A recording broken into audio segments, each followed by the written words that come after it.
各位老師、各位家長、各位同學咧，今日嚟參加我哋呢個文學史及教育學士語文教育、中文教育嘅專題講座同埋課程介紹。咁我先自我介紹啦，我係負責課程嘅老師，我叫大總管。咁我哋今次嘅講座咧係會以廣東話出現，這次講座有聽不懂普話，但是如果有提問嘅話，可以用普話。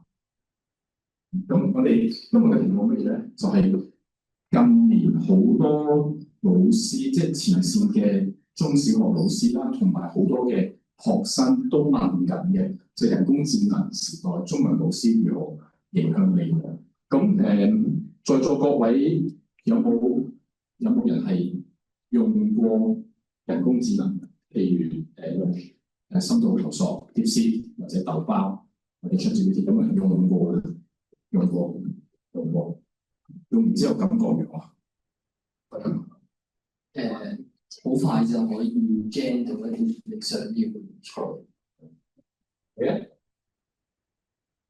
我試用 DeepSeek 嘅深度求索庫，佢個分析過程非常之有條理。咁對你自己嘅知識學習有乜嘢影響咧？有冇影響？雖然佢好快可以搜集到資料，但係有時佢話 DeepSeek 佢出嚟啲嘢並唔係好準，咁有時需要自己去揾翻究竟嗰個資料係咪真係存在，或者定係佢自己係虛構咗一個資料出嚟，咁就可能訓練到我點樣去即係判別邊啲資訊係真同埋假。係。咁所以咧，人工智能對我哋生活嘅影響咧，梗係不限於教學啦，不限於我哋學習同埋喺學校教啦，喺生活上方方面面都係會影響緊。咁所以咧，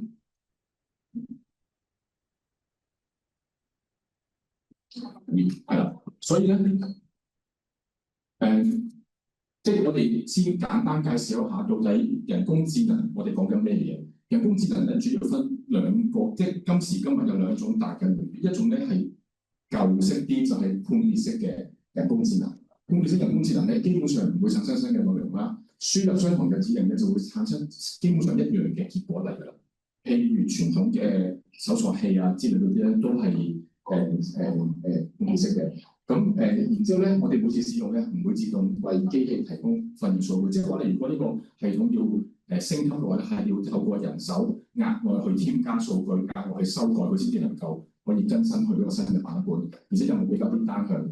其實喺我哋生活中已經有好多範疇都用緊判別式啦，譬如電郵系統能夠分別係有收郵件啦，或者話一個圖片佢能夠分別到入邊有隻貓、有隻狗或者有個人嗱咁。或者話我哋而家用緊微信，佢自己一撳咧能夠將語音變成文字啦。或者我哋有人係做電腦程式嘅人，佢自動幫你檢查程式碼錯誤啦，等等咁樣。然之後咧喺教學上咧，已經我哋都會用到啦。譬如我將文字同埋數據輸入入去，佢自動變成圖表啊，變成一個圖像啦。或者話一啲簡單嘅，譬如係多項選擇題啊，或者係一啲比較固定嘅題目咧。判別式人工智能已經能夠自動幫你判別答案正確與錯誤㗎啦。咁然之後喺語言教學上，亦都有一個功能，就係譬如話我而家要學普通話嘅，已經有軟件咧係可以我將自己講嘅説話錄音，就係佢能夠自動去分析你邊啲語音係咬得準，邊啲字音係咬得唔準啊，咁俾翻結果嚟㗎啦咁樣。咁或者可以檢查病句錯別字，但係咧你會發現到咧佢都係比較單向嘅，雖然已經好強啦。都比較單向，然之後咧，我哋今日所講嘅咧，唔係講判別式，係講生成式啊。生成式嘅人工智能，生成式人工智能有乜區別咧？第一，佢會產生本來呢個世界上冇嘅新內容，佢會自己作篇文出嚟，佢會俾個新嘅計劃你，俾個新嘅方案你。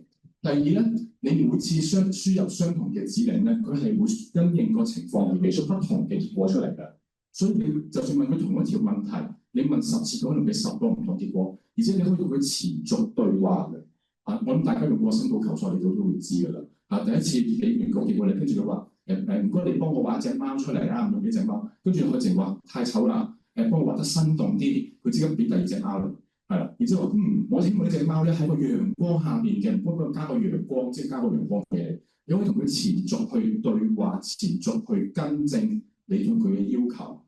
咁呢個係同傳統你話同搜索器瀏覽器嗰種嘅功能係非常之唔同嘅。咁所以咧，咁然之後咧，我哋每次去使用，理論上我哋使用嘅時候輸入嘅數據都會成為呢個系統自己再學習嘅一啲新嘅養分。所以啱啱同學話，咦好似有啲資料都錯喎咁樣。但係關鍵乜嘢咧？生成式嘅人工智能喺香港開始落到去社群咧，大約就係今年嘅農曆新年大年初一嘅事情，係咪？但係由今年大年初一去到而家，而家係農曆幾多月啊？4個月啫，已經見到申報求助係嚴緊，開始做得越嚟越精確嘅啦。然之後，生成式人工智能正式嘅全世界廣泛推廣，講緊係2-3年嘅事情嘅啫。即係話呢一個科技產品問世2-3年已經做咁嘅效果，佢不斷進步，自我進步緊。咁係我哋人類之中未見過咁嘅科技。咁所以佢嘅功能咧，去到2025年，即係話喺生成式人工智能嘅元年，第1年、第2年、第3年咧，佢能夠自動幫你寫郵件啦，創造圖像，模仿我哋嘅聲音去唱歌或者講嘢，所以好多詐騙嗰啲咧，而家咪成日叫你小心啲，唔好即係電話打嚟就當佢個真人咁，係咪？自動跟住買啦。然之後喺教學上，佢能夠提供綜合意見啦，提供新嘅詞彙、新嘅句式，以人互動對話，整理文本深淺風格等等等。而喺教學上，今時今日無論喺內地、香港，以至於台灣或以至於世界各地咧，已經好多老師咧係用緊人工智能嚟輔助教學㗎啦。咁當然，如果在座各位係家長咧，有時唔係好知，對於老師嚟講，點解人工智能咁緊要咧？咁我就略為解釋一下啦。我就因為咧喺我哋嘅教學入邊咧，我哋有時會教中學，有時會教小學。不如問個問題，你覺得中學難教定小學難教？小學係咯。嗱，如果係家長咧，一定知係小學難教啲嘅，係咪？一定知嘅，係啊。即係當自己嘅小朋友已經14歲啦，同埋佢得個4歲嘅時候，你覺得4歲易教啲定係14歲易教啲？梗係14歲易教啲啦，係咪？4歲，哇！你真係唔使瞓嘅啫，係咪？咁事實上對於老師都一樣嘅，小學係難教過中學嘅。所以千祈唔好睇小學，小學並不是小兒科嚟㗎，入邊大有學問㗎。咁喺小學入邊咧，其中一個比較難教就係點樣教識小朋友明白詞彙。你點樣解釋詞彙？老師，乜嘢叫做開心啊？開心咪開心，你想點樣開心啊？唔係，但呢個唔係解釋。老師唔可以咁樣答㗎。咁唔問大家啦。各位，即係假如在座有年輕人上嚟嚟做老師啦，係咪？老師，乜嘢叫做開心啊？邊個想試下？邊個想試下？後邊有冇同學想試下？咩叫開心？我諗到叫咩啊？有冇？係咪發現都難講嘅？係啊，所以你發現咧，複雜嘅詞語反而容易介紹咧。老師，咩叫做威風凜凜啊？即係一個人咧，高大英明嘅，做事咧非常之果斷嘅，咁以一敵百嘅就叫威風凜凜啦，係喎，咁咩叫開心啊？唔係好難講啊，係咪？其實好多反而我哋覺得成日覺得好淺嘅詞語咧，反而係難解釋嘅。所以通常我哋有啲常用嘅方法，譬如借助圖畫啦，借助將個詞語擺喺個句子入邊啦，呢個場景佢就話，就好似你咧上次參加個小比賽，結果得到好多嘅老師同埋朋友嘅讚許。當時你心情點嘅樣㗎？我覺得內心有種好開心咁嘅話，咁咪開心咯，係咪自己識講開心係咪？擺入個情景或者就個圖畫。但係咧，呢啲開心唔開心呢啲我哋叫基本詞語。但係去到小學2年班、4年班咧，我哋會學好多我哋叫做咧更加之延伸拓展嘅詞彙。喺日常生活中咧學係未必咁常見。譬如開心、快樂，跟住欣喜、雀躍、心花怒放，好似都係差唔多意思，係咪？咁但係具體，譬如話快樂同埋心花怒放，或者冇雀躍都容易解，因為雀躍你話好似雀仔跳下跳下好開心，佢都叫雀躍係咪？心花怒放咧就少少難解釋啦。呢個心好似叫花根本就即係盛放咁樣，其實小朋友有啲難明。當然呢個唔係最難明啦，最難明叫滾瓜爛熟。因為滾動嘅瓜爛熟用熟咗，咩意思咧？的確4年班我都問過問題，點樣叫滾瓜爛熟？其中一個 AI 能夠幫到老師去協助教學咧，就係而家老師係可以，譬如嗱，呢個我唔係用深度求索，我用豆包先將快樂輸入去，請佢生成圖片呢個上面嘅，跟住咧我就話請你按自己識到圖片，但係要改為心花怒放，我生成4幅。咁小朋友憑望圖片已經能夠見到嗰個程度嘅差別㗎啦。佢自然就明白哦，原來開心咧，原來快樂咧係一種比較平緩嘅一種快樂，即係咁普通嘅快樂。但心花怒放咧係一種比較激烈、比較多姿多彩嘅快樂嚟嘅，係程度更加之高嘅，你已經眼睇到㗎啦，係咪？所以咧，人工智能生成嘅圖片咧喺呢一個場合咧係非常之有用嘅。然之後喺寫作入邊，而家好多老師都會用緊嘅，啱啱笑嘅威風凜凜係啦。當然威風凜凜，我哋可以俾一個好具體嘅解釋啦，係咪？即係好似按照詞典點樣去解釋威風凜凜啦。但係而家有另外一種方法，既係解釋詞語，亦都係同時幫佢哋去進行片段寫作練習。譬如威風凜凜，我哋解釋過，威風凜凜代表咧一個人咧非常之高大威猛嘅。然之後咧，佢能夠以一敵百，佢能夠咧做到好多咧為責人民嘅事情，好有正義感，呢叫威風凜凜嘅。但係你講完之後，佢話好似明，又好似唔係好明喎。跟住話好同學，咁不如你唔好分享做個句子啦。咁你一咁樣問佢咧，佢就做翻個同你啱啱解釋差唔多嘅句子出嚟。這個人威風凜凜，他以一敵百，英明神武乜乜咁樣就冇嘅喎。但係而家我哋可以點做咧？不如我哋試下將威風凜凜擺入去，譬如豆瓣。請佢生成4張圖片，威風凜凜。呢個其實係我尋日先生成嘅啫。係威風凜凜1，威風凜凜2，威風凜凜3，威風凜凜4。有一啲咧，我哋想像到嘅，譬如呢一個威風凜凜但係憑呢幅圖片，呢個威風凜凜係有場景嘅，見唔到啊？佢唔係一個孤冷風凜。你可以請問呢一個威風凜凜可唔可以根據呢幅圖片威風凜做句啊？佢即刻做到，可以好多想像。一個騎士威風凜凜地。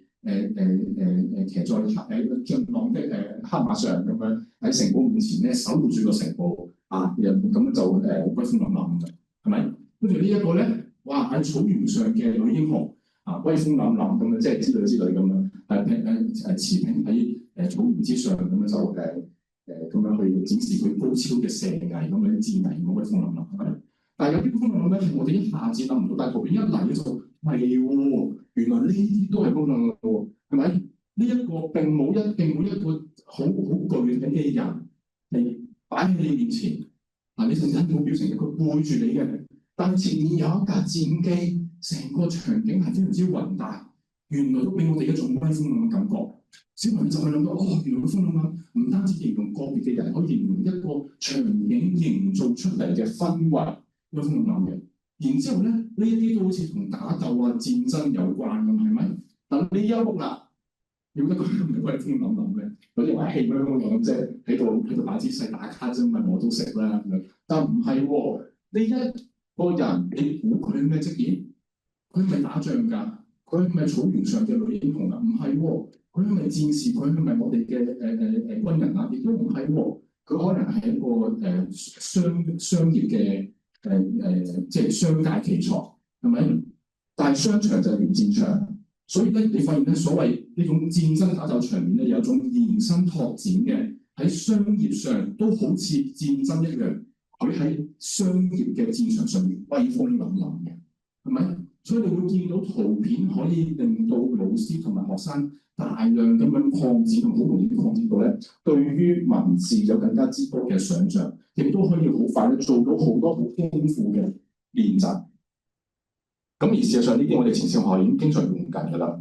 當然仲有其他嘅方式啦，譬如而家特別喺內地已經有一個作文嘅平台，咁學生將作文拍照上傳咧，平台就能夠批過學生作文㗎啦。老師亦都可以利用譬如話深度求索等等嘅平台咧，直喺得到學校同埋家長嘅允許之下，因為係有版權同埋私隱嘅咁。如果係可以話咧，將佢擺上去平台上面，即刻轉化成為結構圖，有啲乜嘢好處啊？平時特別係香港教學，通常我哋做工作紙寫我文章嘅結構圖，然之後就寫出嚟㗎嘛。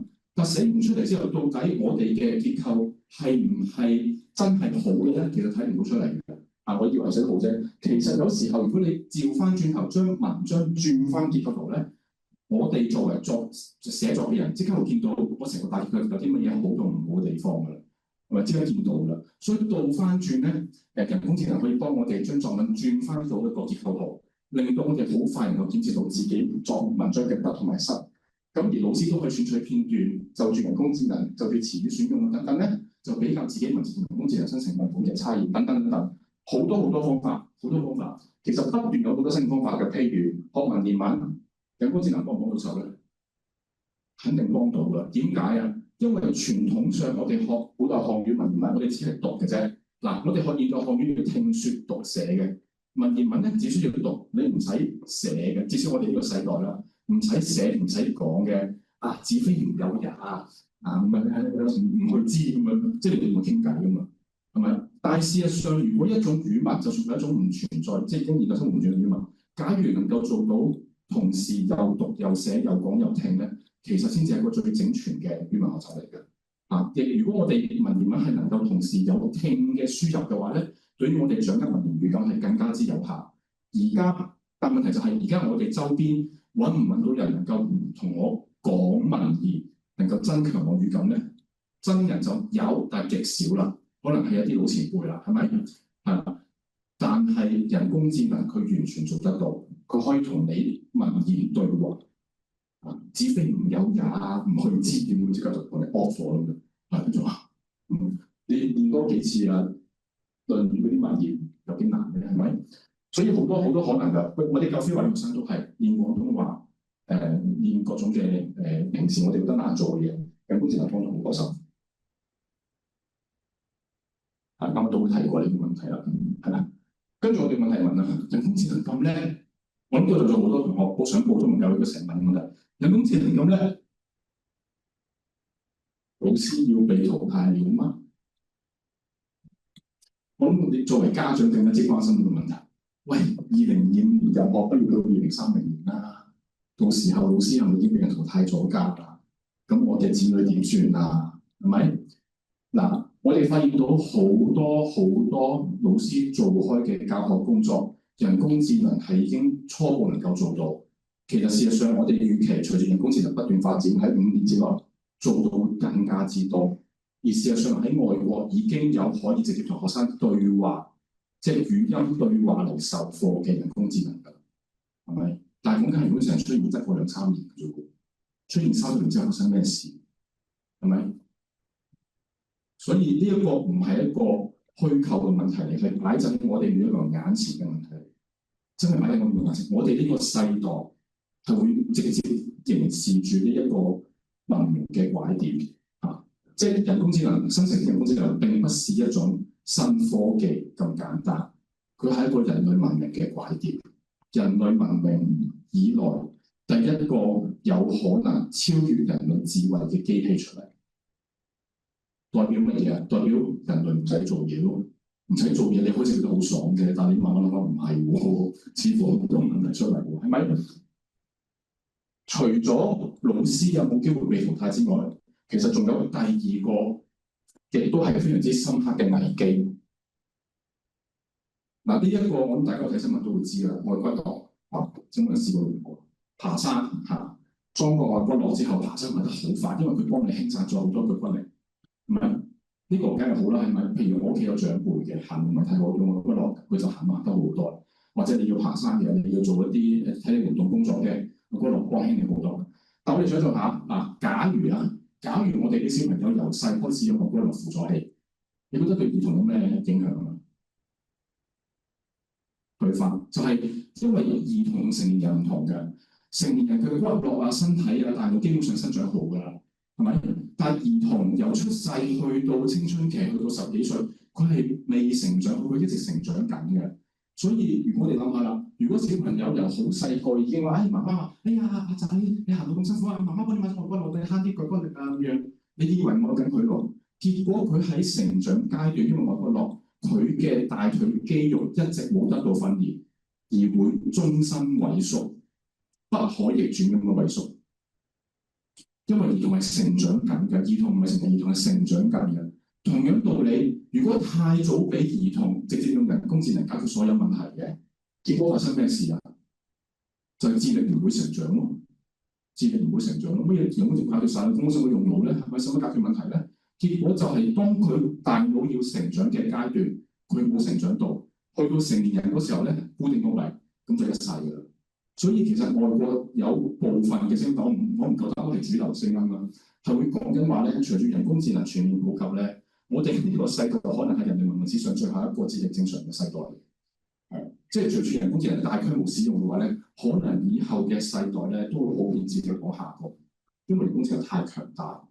其實呢個係教育一個好大嘅危機嚟，所以我哋做教育工作者係要知道人工智能於何程度能夠幫我哋，直至喺我哋可視嘅將來幫我哋嘅教育，於何程度上我哋應該刻意地迴避人工智能。個原則係乜嘢嘢？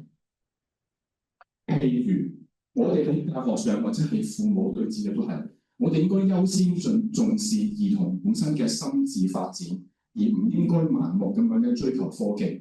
至少喺兒童成長嘅階段，唔應該為用而用咁樣去使用人工智能，而係應該以兒童嘅心智發展為依歸。對兒童心智發展有幫助可以用，但係對兒童心智發展冇幫助，甚至係即係窒礙發展嘅話咧，其實喺兒童時期盡量少用，甚至唔好用。成年人就用多啲啦，係咪冇所謂？因為我哋智力都係咁高啦嘛，即係成長唔到啊嘛，即係我都想即係飲多啲嘢就智力生長啲，其實好可惜暫時講唔到。然之後喺今時今日，當人工智能仲係有不同嘅缺點嘅時候咧，兒童應該了解到人工智能係有局限嘅。咁而父母師長應該同兒童共同去監督人工智能。但係對於老師嚟講，最關鍵係咩咧？呢個亦都係我哋港大教育學院所提倡嘅，係真係我哋港大教育學院提倡，係我哋副院長嗰個真係師咯。佢同佢有次分享，我係非常之深刻嘅。嗰時候係啱啱 DeepSeek 即係正式全面推廣，大家都有種即係有種不安全感。然之後咧，啱啱嗰陣師咯就舉辦咗場座談會，就談論人工智能。佢專門研究科技同教關，即場都有問啦。羅教授，你請問喺人工智能時代，我哋應該做啲乜？我哋去何從？其實講緊問題。跟住我陣先都話，當人工智能嘅時代，我哋要擁抱人工智能。有啲嘢要人工智能做輕鬆，我哋應該俾齊佢做。但係呢個時候，我哋人做啲咩嘅？人嘅價值喺邊度？人應該做翻人應該做嘅嘢。我哋要做翻人類應該做嘅嘢。即係話咩咧？可能以後有機械人嘅人工智能幫你去煮飯、炒雞蛋。佢係咁炒幾下咧，已經好食過，你好好食，即係至少好過我先啦，係咪？因為我炒幾下即係炒完之後冇人想食，我都唔想食。咁人哋公司就幫我炒到佢好啦，係咪？但係如果當我需要去煮餐飯出嚟嘅時候，我唔係為咗填飽我個肚，而係因為我有一個好心愛嘅人，可能我爸爸媽媽，我真係希望煮一餐飯嚟孝敬佢，所以我要煮呢餐飯，呢餐飯係由我煮出嚟嘅。當我哋要種一啲即係植物嗰時候，我哋係享受種植嘅過程，而唔係為咗嗰個米咁甜。因為你去咩大媽嗰啲，覺得都好甜㗎啦已經。咁你唔使追求嗰樣嘢。但係我真係如果你愛種咧，佢有缺陷，但係我就係因為呢個係我擺出心血出嚟，所以我要種出嚟，我要享受個過程。畫畫都係，佢好似能叮一聲啲畫幾靚嘅。點解我仲要畫？我係要享受繪畫過程，我要透過繪畫。療癒我嘅心情，我要表達我嘅情緒，或者我想將幅畫獻俾我好敬愛嘅人、好親愛嘅人，所以我要畫畫。人要做翻人應該做嘅嘢，我哋做翻人所做嘅嘢。喺教學上就係要為兒童營造有溫度整全嘅語文教學。乜嘢叫做有溫度整全嘅語文教學咧？舉一個例子啊，亦都係講緊兒童。而家我哋香港中文教學經常見到嘅啲通病，譬如。呢個小學一年班嘅例子，一本香港都幾著名嘅教科書嘅。天亮了，小鳥對大樹説早，小魚對小學説早。我又喺度，我對爸爸媽媽説爸爸早，媽媽早。在座有冇人係小學老師嚟？暫時冇。OK 好。你估如果而家呢個俾香港嘅小學老師，佢哋會點樣教？就唔好意思，好似跟自己嘅錯嘛。即係我哋呢個責任嘅，唔好意思係咁哋啦。而家嘅香港小學嘅話咧，多數會咁樣教。呢一個文本啊，我哋要認識之前，天亮了，了，樹如何爸爸媽媽造句，誰對誰就説早咁樣就哥哥對弟弟説早，爺爺對媽媽説早咁樣就造句啦。朗讀自然朗讀全文嘅，品德情義各位同學，我哋關心自然敬愛父母喎，咁都好似差唔多啦。有咩問題啊？有冇問題？係咯，好無聊喎，好無聊喎。點解語文咁無聊㗎？點解語文咁無聊㗎？其實呢個係一個香港中文教育好大嘅危機嘅。越嚟越多香港嘅小朋友讀完中文之後，你唔讀冇問題，一讀之後咧，佢話我唔中意中文添。點解啊？因為呢個並唔係一個整全有溫度嘅研究。點樣能夠令到語文教學有溫度咧？人工智能幫到好多手。攞兩條先嚟，嗱，真人示範㗎。請從趣味性文學性角度分析呢啲唔同文本精彩之處。正以教師身份，建基於呢啲課文設計多模態，即係多媒體、多感官嘅教導，並唔同前文分析嘅特色。即刻佢叮一聲出嚟，佢已經同你解釋到呢個咁短嘅文本，佢嘅喺個人文性、文學性嘅好嘅地方邊度？佢係個擬人化嘅晨光交響曲嘅動態展示，佢係以空中、水中、家中嘅空間流動。哇！你真係你唔講我都睇唔出嚟，但呢個我都係喎，佢真係由空中、河中，最後入咗屋企嘅喎，佢係一個流動嘅空間嚟喎，真係幾得意喎，係咪？佢係三重遞進入邊嘅情感升溫，由自然去到人類嘅，由遠至近嘅，而且佢有隱藏嘅聲音同埋身體嘅感知。譬如呢個組出現咗5次，形成輕快嘅節奏。係喎，佢有輕快嘅節奏喎。如果我係老師，我俾小朋友感受到呢個節奏，小朋友好開心咯，係咪？然之後佢萌生成價值，係啦，可以悄悄喺兒童生活中播下萬物互聯嘅哲學種子等等等。當然呢一啲咧，我哋成日講嘅暫時去到2020年咧，人工智能嘅答案可以作為靈感，但不可以作為答案。我哋要自己去篩選過嘅，去過濾過。但係至少你見到佢俾咗好多靈感我哋啊，係咪？至少唔會淨係教完一對支持就完有好多好有趣嘅內涵至少我作為讀者，我知覺得呢篇文真係好有趣喎，我之前睇唔到咁有趣，唔係我見啲讀者開心好多啦，係咪？咁然之後我就話請你設計多模態嘅教案，佢就咧即刻提供咗一啲教學嘅建議。有一啲我覺得喺香港係用唔到嘅即係譬如咩分組用咩拼出，我係大樹，我係小學。跟住我塊搭到個床單，天啊你咁樣，即係香港係可以做，但香港嘅前線教學應該做唔到嘅，即係難做咯，係咪？即係因為老師要將屋企嘅床單掹出嚟，話天啊你咁佢今日喺床單再實過咁樣，阿媽話你來啦，我今日落去做天文鳥，即係冇床單咁其實做到嘅，不過只不過我覺得唔係香港即係個課堂環境咁常見嘅做法，但有啲係得嘅喎。一開始嘅時候，我哋播放清晨自然嘅音效，可能係鳥鳴啦，可能係流水。請小朋友閉眼聆聽，就要問小朋友啦：你而家聽到邊個講早晨啊？河流講早晨，仲有冇啊？雀仔講早晨，係喎，仲有冇其他人啊？可能樹葉俾風吹，風都到咁早晨喎。原來風都喺度同早晨。仲有冇啊？我諗到啦，太陽伯伯佢冇出聲，但佢嘅陽光照住我哋都講緊早晨。係喎，太陽伯伯都講緊早晨喎。我聽到啊，地上面嘅青草佢冇喐到，但佢悄悄成長都只講緊早晨。係喎，小朋友地上面好好，老師都留意到喎，係咪？呢個非常之好嘅活動，俾到好好嘅靈感。跟住呢一個話同心圓嘅配套，將不同嘅角色擺入去，你自然見到嗰種由內而外、由遠至近嗰個關係。小朋友即刻見到啦，其實一見到係好開心嘅唔使話要佢背啊，自己佢自然覺得好開心嘅，係咪？跟住可以拍手，可以打擊香港如果在座各位係以前喺內地讀中小學咧，內地中小學嘅朗讀教學咧係好過香港好多嘅，係咪？香港教學會點樣讀咧？各位小朋友讀書啦。天亮了，小鳥對大樹説早，小魚對小河説早。即係講咗叫緊有笑係咪？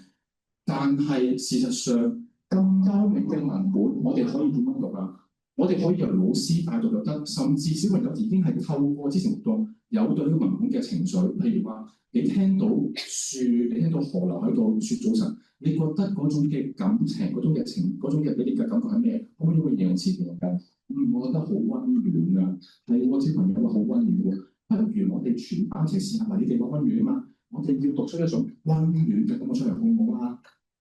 好唔好啊？咁啊，小朋友自己去試咯，係咪？唔使由老師主導㗎。點解咩老師主導？小朋友自己試咯。可能小朋友隔喺度講天亮了，小鳥對大河説早，佢話温暖，但係我話好似病咗嘅，因為鳥喎，咁嘅情緒表達得唔夠準確。咁我知點樣做到温暖？不如全班都互相試下。我哋最終選3個同學出嚟示範啦。甲同學天亮了，小鳥對大河説早咁樣。第一個，第二個天亮了，小鳥對大樹説早。第三個天亮了，小鳥對大樹説早。大家一齊去揣摩咯，唔使一定有老師嘅答案噶嘛。同學講下話，你覺得邊一個最温暖啊？我哋一齊選一選，大家覺得啊，第二個同學最温暖，係啦。點解你覺得第二個同學最温暖啊？因為佢嘅聲音咧係柔和，但係唔會過分刺激嘅嚇。佢亦都唔會死氣沉沉嘅，佢唔會死一聲嘛。係喎，原來我哋可以用聲音帶出温暖嘅感覺。其實當小朋友一直揣摩聲音嗰個時候，佢對呢個文本已經了然於胸啦。使乜翻屋企背咧？唔係翻屋企佢淨係捉住屋企人，媽媽，我今日我試到用温暖感覺讀一首詩啊，我讀俾你聽啦，係咪？係咪好過背書啦？係咪？咁所以咧，你會見到咧，人工智能就俾咗好多優秀嘅靈感我哋。簡單嚟講，喺人工智能嘅年代，中文教育可以何從？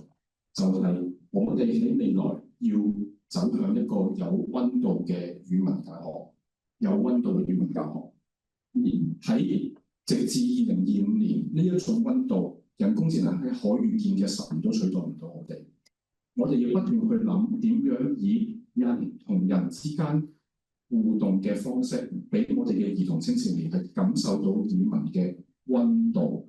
而呢個温度唔係我提出嚟，係我哋嘅林偉耀老師提出嚟先。我覺得講得佢非常之好。好嗱，咁當然啦，講完呢啲正經事就開始即係廣告時間啦，係咪嗱？香港大學都好有温度，大家有冇行完嗰樣啊？有啲人香港大學冇温度㗎，因為覺得香港大學咧，特別係亞洲年校園好似一個商場咁樣，冇乜温度。其實係香港大學個建築都係有温度。建築學院成日同我哋講話，你知唔知建築係一種語言啊？建築係語言，係啊，建築係一種 language 嚟㗎。所以咧，我哋行入去不同嘅空間入邊咧，我會感受到建築嗰種嘅 language 嗰種嘅語言。所以亦都可以以文學嘅上色手法去欣賞空間嘅美感，或者嗰種嘅感覺。咁香港大學咧最有温度肯定本部大樓嚟嘅，但係咧香港大學嘅温度咧不止於因為我哋嘅建築物，譬如本部大樓，亦都因為我哋過去好多嘅人，譬如孫中山先生啦，佢嚟到香港大學嘅話，好似遊子歸家，因為呢度咧係佢知識誕生之地。朱光潛有冇人聽過？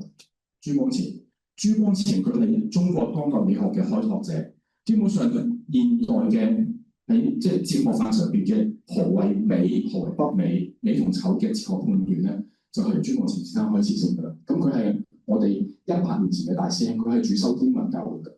咁即係同埋佢真係喺呢度附近住，因為佢個宿舍寫落就係啱啱我哋隔離嗰個Edico 好多年前咗嗰度。咁佢係後來咧寫咗幾本好著名嘅書，係俾兒童青少年嘅，一本叫做《青年嘅12封信》，係而家依然係非常之流行嘅。係100年前寫落，差唔多100年前寫落，90年前寫落，但係依然係回答緊好多當代青年經常想問嘅一啲問題。給青年嘅12封信。咁佢成日講到乜嘢叫做美咧？美其實就係新趣、新機，最終係生活。所以佢都為我哋嘅講解咧帶嚟咗温度。跟住咧，我哋有顏陽初先生。顏陽初先生佢自己唔係主修教育嘅，但係咧佢係我哋香港大學所有畢業生入邊對教育貢獻最偉大嘅人物。佢做乜嘢咧？中國嘅農村教育，佢係其中一個最關鍵嘅先驅。佢唔係第一個，但佢係最關鍵嘅一位。因為喺佢之前，好多人以為知識分子係留喺自己嘅城市，留喺自己嘅好温暖嘅地方，去關心農村教育。而佢係第一個走入農村去同農民一齊一齊去辦農民教育嘅人。咁所以咧，後來佢對於中國嘅農村教育影響得好深遠嘅。而佢點解會見到農村教育咁緊要咧？佢本來都係一啲即係所謂高材生，其實佢一直無憂係咪？亦直至到佢係當時第一次世界大戰，去到法國戰場去為戰場嘅戰地華工寫信，好多文盲華工寫信，佢成千幾個華工文盲要佢寫信，佢發現到唔係喎，呢啲我哋傳統上覺得冇知識愚昧嘅苦力，其實佢哋好多好聰明㗎，你一教佢就識㗎啦。當時佢嘅名言，佢透過服侍苦力嘅時候，佢發現到嘅唔係苦力嘅苦，而係苦力嘅力。由呢句開始咧，當佢反國之後，佢就全身不身投入去中國嘅農村教育，對於中國嘅農村發展係非常之關鍵嘅角色。咁所以咧，而佢係我哋香港大學嘅舊生嚟嘅，唔單止係呢啲偉大嘅人物啦，就算香港大學本身，我哋歷史上咧都係會不時咁樣咧為社會上有需要嘅人咧去辦各種嘅教育活動，譬如當時1938年廣州淪陷之後，國難在前咧，當年嘅港大師生就即刻合辦咗一間免費嘅夜校，即係在讀嘅學生全部走晒去讀老師，去教流落喺街頭嘅難民兒童等等。而呢一種嘅傳統咧，係一直傳承到今日㗎，所以我哋喺香港教育界影響咧非常之大嘅。咁當然大家會問啦，咦，教育讀啲乜㗎咁樣？即係嗱，中文讀啲乜大家會知㗎，大家知唔知中文讀啲咩？中文主要讀4個範疇，5個範疇啦。現代文學、古代文學、現代漢語、古代漢語，再加中國歷史文化，好容易記嘅啫。5大範疇。但係教育讀啲乜嘢咧？好多人講唔出。教育咧主要讀4大範疇：課程、教材、教學法、評估。課程、教材、教學法、評估。課程係咩咧？知識嘅剪裁同埋編排為之課程。教材就係將知識編排以一種具體嘅方式展露出嚟嘅為之教材。然之後有具體嘅物品作為教材，要由老師去講解、安排活動，呢啲叫教學法。教學成唔成功啊？下一步要教啲咩？要靠評估。主要呢4大範疇。當然呢4大範疇咧，同時會受外在嘅因素影響。咁呢啲咧就係教育最關鍵要學嘅內容㗎啦。特別喺中文教育入邊咧，我哋唔單止要強調語言文學素養啦，我哋仲要學習嘅理論，即係學習是如何發生的。點解有啲人學得快啲，有學得慢啲？點解有啲老師教完你識得明，有啲老師教完你都唔明？呢個就學習嘅理論。咁最終咧係要學識課程嘅設計同埋教學嘅實踐。咁之前好多人問：喂，你哋香港大學似乎係間英語大學嚟嘅喎，你哋中文學院點㗎咁樣？呢個你放心啦，係咪？因為全香港第一間中文系就喺香港大學，然之後香港大學嘅中文學院成立至今，對於香港嘅中文事業係舉足輕重嘅。譬如香港第一間官立嘅中文中學嘅問題，有啲問題當時叫官立學園中學啦，就係嚟自港大早期嘅中文系嘅舊生嘅馮明山先生佢哋嘅同埋佢哋2位公子馮炳芬、馮炳華，由佢哋去倡議就倡導咗成立咗呢個主要馮炳芬先生啦，咁啊同埋之前李健康先生咁就創立咗官立學園中學，咁然之後。佢哋嘅第一批學生咧就係馮炳華、馮炳芬，即係後來成為咗後來馮炳芬咧，既係受李健康先生嘅恩澤，咁就開始繼續佢哋嘅中文相關嘅貢獻啦。然之後來咧，中文校嘅成立同埋中文成為香港官方語言都係靠佢哋去做。咁所以香港大學嘅中文學院咧，對於香港嘅中文發展係至關重要。就算係今時今日咧，香港大學嘅中文學院咧，亦都係師資非常之強大嘅。但係你會留意到一個好有趣嘅地方就係，你會見到咧，我哋嘅老師入邊，除咗係有中國人咧，你都會見到歐美人嘅影子嘅。咁所以咧，坊間成日話香港大學用英文學中文嘅咁樣，點解發生咁嘅情況咧？因為香港大學其中一個角色係我哋既係學好中文，同時我哋係溝通中西文化嘅一個重鎮，兼且香港大學有好多學生畢業之後係會讀研究生嘅，研究生可以翻內地讀，可以嚟香港讀，亦都可以去外國讀。所以香港大學嘅本科中文教育咧，係同全世界國際嘅中文研究係完全接軌嘅。咁所以我哋其中有一門科目咧，係叫做國際漢學。同時我哋會請各個範疇入邊最頂尖嘅專家嚟教相關課程。譬如司徒元老師排上面呢一位，你見佢係歐美人嘅樣啦，但係你眯埋眼，佢普通話係你聽唔出，原來佢唔係中國人嚟。而且係佢喺全世界研究漢語方言最犀利嘅權威，佢專門研究漢語方言嘅，特別係杭州話在座嘅學者有位即係去做下研究咁樣。咁所以我哋唔會話因為你唔係中國人，我就唔會請你啊。呢個係香港大學特色，我哋係非常之國際化嘅。咁然之後咧，港大另外特色乜嘢咧？就係教育學院啦。教育學院入邊咧有好多不同嘅主修科目，其中大家可以睇下中文教育啊。以上呢啲老師，包括我在內，係主力研究中文教育。而事實上，香港大學教育學院入邊咧，主力研究中文教育嘅師資陣容係全香港最強嘅。啊，我哋有成10幾位老師係專職教同埋研究中文教育，呢個師資陣容香港最勁。啊，咁資料範圍都非常之廣泛。咁我哋課程目標，梗係要培養優秀嘅中小學老師啦。嚇，無論係學養啊、教學法同埋熱誠方面咧，都係對我哋嘅學生咧有好多嘅要求嘅。然之後，我哋呢個課程咧係個5年制嘅課程。事實上，香港本科升上嚟嘅，即係 JUPAS 升上嚟嘅課程都係一樣嘅，即係兼係讀中文同埋讀教育都係5年制。嚇，呢個課程係不可分割嘅，即係你唔可以讀完4年做呢個嘢係冇可能嘅，我唔知啦。但係呢個5年制課程咧，已經等於一個4年制嘅文學士、教育學士嘅雙學位課程啦，再加1年嘅教育文憑。因為香港教書咧，最終係一定要讀咗教育文憑嘅。你冇教育文憑咧，係最終你都係唔可以繼續教落去嘅。咁但係如果所以咧，成為香港嘅老師有兩種方法，一係你本科主修中文之後畢咗業咧，揾到再讀一個教育文憑，或者兼讀教育文憑，咁就可以攞到教師嘅資格。如果唔係咧，最簡單方法就係直接攞一個5年制嘅中文教育課程，同時喺文學院主修中國語言文學文化啦，喺教育學院主修中文教育啦，兼且已經係具備咗同時教小學，我哋講過香港大學啊，係同時可以畢業嘅教小學以及中學嘅師範資格㗎啦咁樣。咁呢個香港大學都幾獨特嘅，因為香港大學我哋嘅畢業生咧，一畢業之後咧係由小學1年班可以教到中六嘅，其實都幾得人驚下嘅。即係各位特別你做家長知啦，6歲先去到18歲，係咪？即係意思話你要同時18歲教得佢掂，調虎戰長文啊，入邊個枝節18點用發到啲咩事咁樣你教到啦。調翻轉6歲咯，小朋友，我哋今日就做唐詩咯喎，好，大家坐定定咯喎。但係老師講過好有趣，你唔坐定，老師唔開始講喎，係咪？挑戰其實好大㗎啦。即係啱啱講過啦，中學教法同小學教法係非常之唔同嘅，所以我哋嘅同學同時要學識中學同埋小學教學法。咁然之後咧，我哋總共係要讀300個分。正常嚟講，香港大學一個科目係佔6個學分嘅。咁然之後咧，喺教育學院就係、主要讀中文教學法啦、實證課程啦、教育研究等等啦。文學院就係語文啦、文學文化啦等等。咁自由選科，香港大學我哋嘅課程咧有好多自由學分，即係話我哋係可以俾同學用自由學分再揀自己喺大學入邊嘅副修科，自由揀嚇。當然佢都可以話啲自由學分我攞翻去讀翻主修嘅內容冇問題嘅，但係我哋有好大嘅彈性，令到每個同學可以揀自己嘅副修科嘅。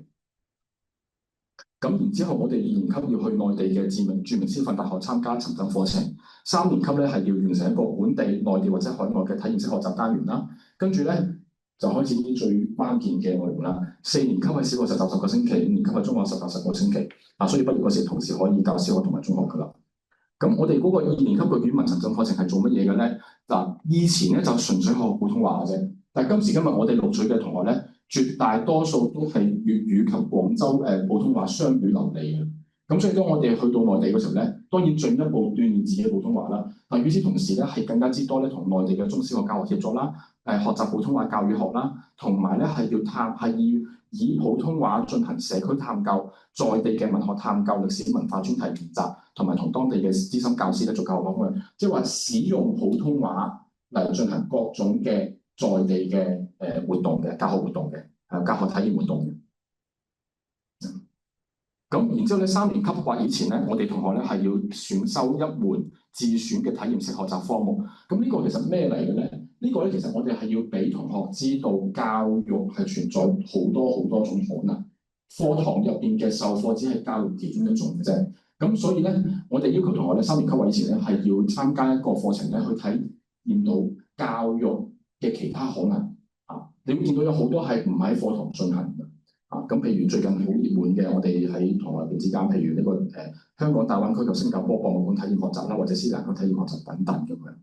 咁我哋嘅同學咧，前景咧，除咗可以做老師同埋課程領導啦，仲可以成為教育局考評局嘅教育人員。通常我哋都會喺前線至少教咗3年先至會即係假如你係立志於做教育行政或者教育嘅規劃嘅話咧，都要至少前線教過3年左右，即係好少有自己畢業之後可以入教育局，冇乜可能啊。咁但係其實我哋每一屆最終都有部分嘅畢業生咧，後來係入咗教育局或者係考評局嗰度去服務嘅。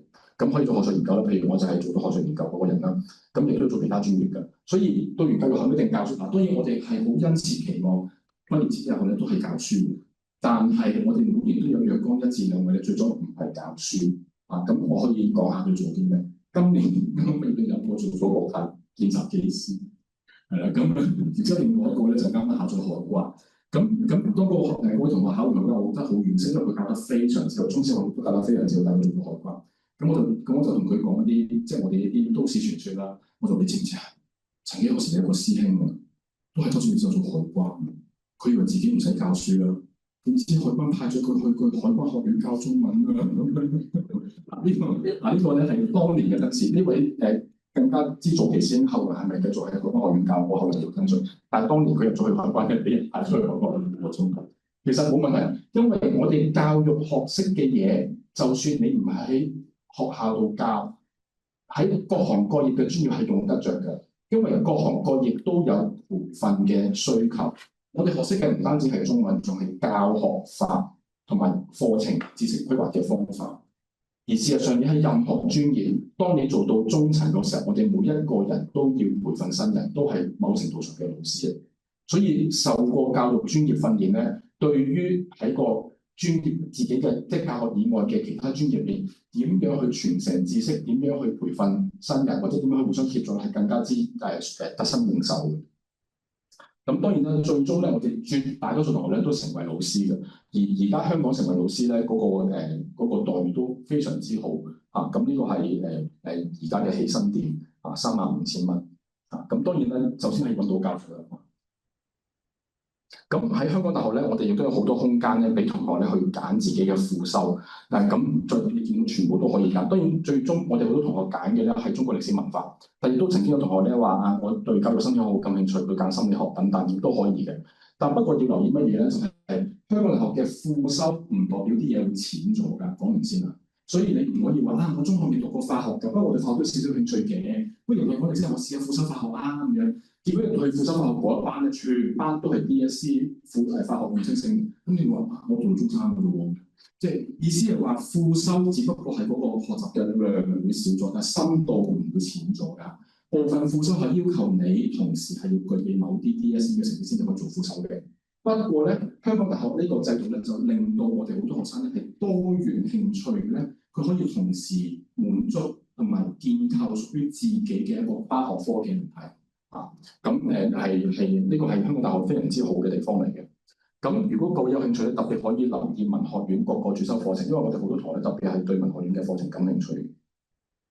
咁喺課程以外啦，我哋仲有好多交換生計劃啊，同埋我哋有本科生研究計劃啊。譬如2002年畢業嘅羅明星同學咧，佢喺5年班已經開始喺學術論文度發表文章嘅。咁佢參加咗我哋本科生研究計劃，咁亦都參加課外活動，譬如徐碧如同學就擔任農村教育嘅小組嘅幹事等等啊。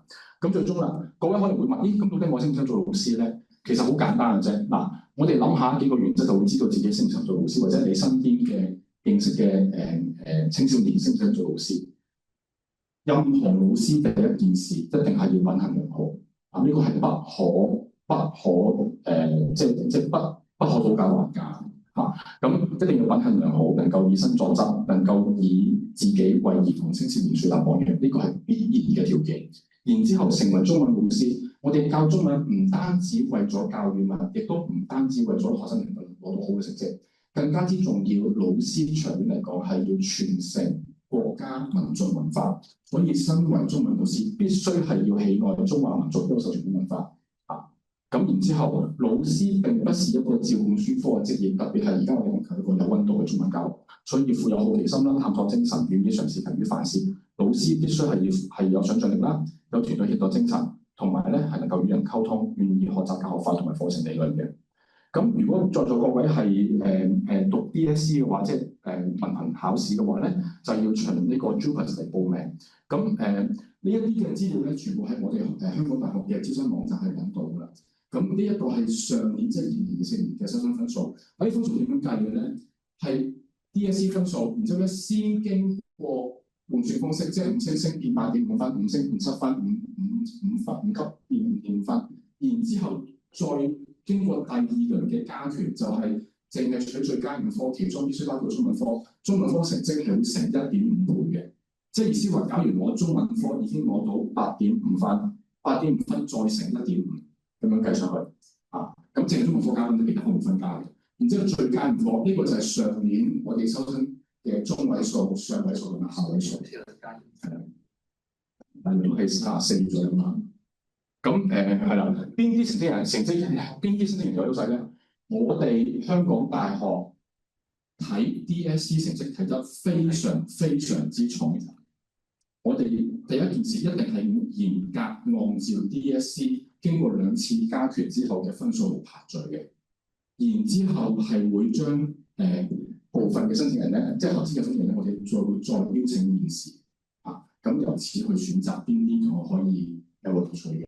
咁成中文語文科優秀嘅梗係會有優勢啦。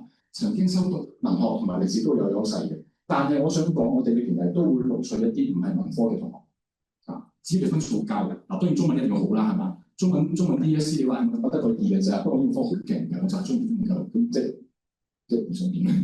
唔係咁所以咧，中文科一定要好，但係咧，除此之外咧，你係讀文科、商科、理科，完全冇問題啊！所謂文學同埋歷史科咧，只係喺相同分數之下讀過文學歷史嘅稍有優勢啫。呢個唔係一個好強嘅優勢嚟嘅。我哋歷史上有好多人係讀數學啊，讀商科啫。其實我當年係讀純數學嘅，我讀 pure primacy physics 嘅。但我哋文學係讀教先間冇上，即係好彩你老師好啫，係咪？咁如果在座各位你嘅子弟或者你本人咧係讀其他嘅考試，包括內地高考啦、IB 課程等等嘅話咧，要循非聯招去報名。咁如果循非聯招報名咧，我哋係只會錄取將中文科作為第一語言同埋母語科目考試嘅學生嘅啫。即係話，就算你嘅子弟或者你本人係讀緊一個考試，你本身係中文非常之優秀，但你參加嘅公開試係將中文作為第二語言去考嘅話咧，對唔住，我哋不可以錄取。